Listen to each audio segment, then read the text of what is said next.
Hello there, everyone. Judge Andrew Napolitano here with Judging Freedom. Today is Monday, April 4th, 2022. It's about 5 after 2 o'clock in the afternoon on the East Coast of the United States. Over the weekend, there was another mass shooting, this in Sacramento, California. There were two shooters. They fired 76 shots in less than a minute. They injured 12 people and they killed 6.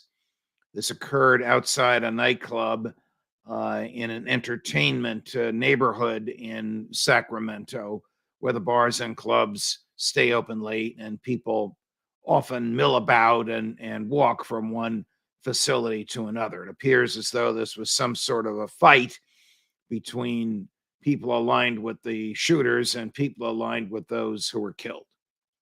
It's a tragedy. Nobody wants to see this happen. It doesn't happen because guns are lawful. It happens because people are willing to break the law. The President of the United States, of course, lamented the deaths. He did so in a beautiful statement.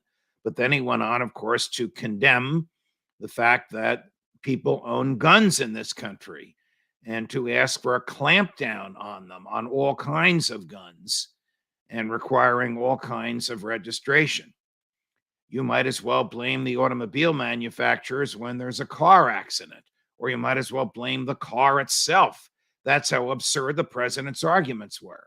The Supreme Court has ruled that the right to keep and bear arms is a personal right.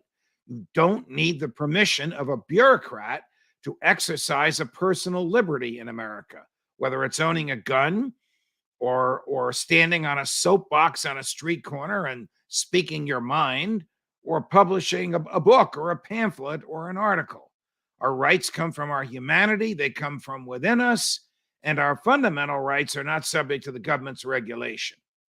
Now, the idea that the right to keep and bear arms is a personal right, in my view, is what the Second Amendment was intended to protect. The courts didn't see it that way until 2008 in a 5-4 opinion written by the late, great Justice Antonin Scalia. Prior to 2008, a lot of laws were on the books regulating guns, and many of those laws are still there. In my view, those laws, too, TOO, are about to go by the wayside because the Supreme Court, right before Christmas, heard oral arguments on New York's gun carry law, which is the same as New Jersey's and Illinois' and California, which makes it very, very difficult to carry a gun lawfully.